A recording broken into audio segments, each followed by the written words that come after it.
Hi everyone, welcome back. It's Charlotte from At Charlotte's House. I am so excited to be out here in my shed. I'm partnering with Minwax and I'm gonna make something really cute for my guest room makeover. Stay tuned.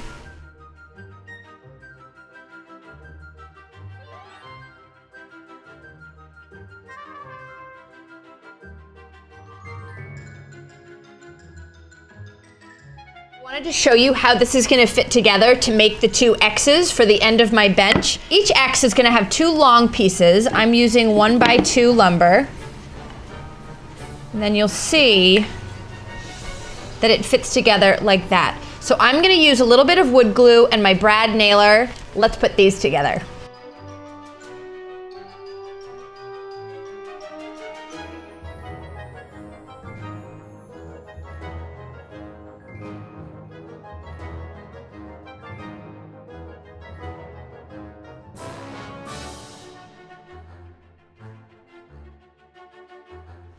I measured the distance between the two tops of my X, and I'm going to go ahead and assemble that now.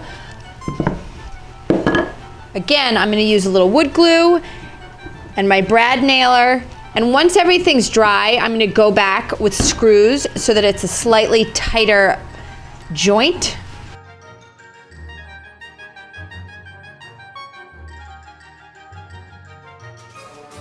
I've marked the center of my intersection here on my X legs, and I am going to countersink my screw. So I'm going to pre-drill.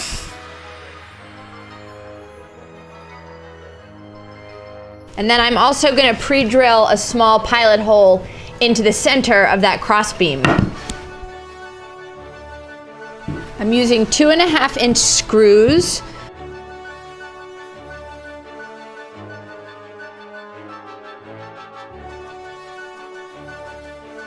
So I waited to tighten this screw until I made sure that my bench was all lined up.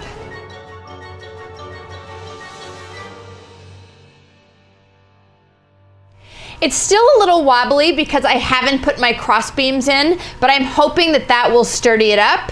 If not, we'll figure something out. I used my KREG jig and I cut pocket holes in either end of another 1x2. This is going to be the same length as my cross piece, and it's going to attach like so.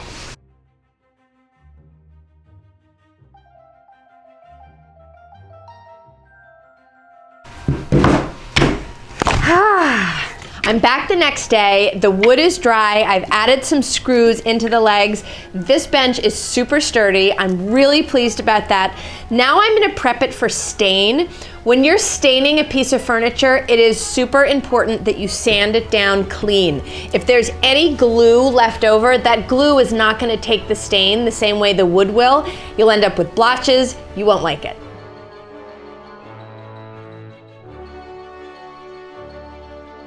The next thing I'm going to do to prep for stain is I'm going to use this Minwax pre-stain conditioner. Give it a quick stir. Make sure your piece doesn't have any dust. I've already wiped mine down. And then I'm just going to apply this with a brush. You're going to let this sit for about 1 to 5 minutes, and then you'll go back over and wipe off any excess. This pre-stain conditioner is super watery. There's no odor to it. It goes on really, really easy. It's been about an hour and now I am ready to stain. I'm working with Minwax polyshades. This is a little bit different than your typical stain because it already has the polyurethane built right in. The application is slightly different as well. I'm not gonna wipe it off with the rag the way you would with the traditional stain. For polyshades, I'm simply gonna apply one very, very thin coat, and then I'm just gonna leave it be. With any sort of a stain, it's important that you really stir it up well before you begin. I can feel all that pigment that's settled to the bottom. And you never want to shake it. If you shake it, you get bubbles in there, and that can affect the finish. I'm using Classic Black in satin, so it'll have a slight gloss to it, but nothing too shiny. I'm dipping the top centimeter or two into the can, and then I'm making sure that I wipe off any excess. And again, because I'm not wiping off the excess, I'm going to be careful that I don't have any major brush strokes or drips. because once I put it on, that's what I'm left with.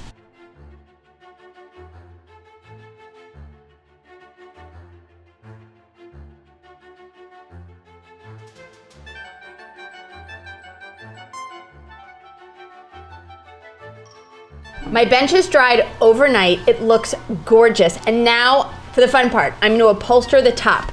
So I have cut a piece of plywood to shape.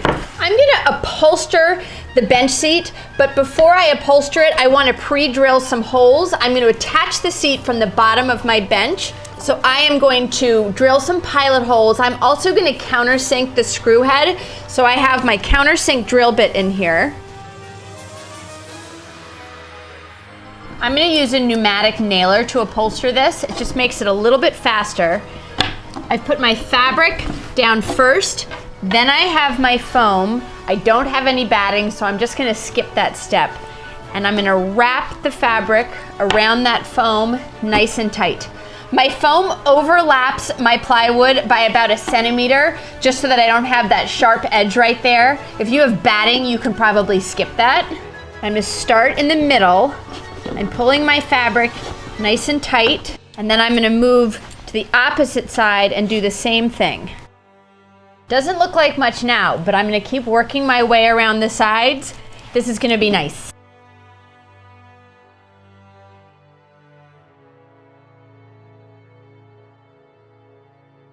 Finished!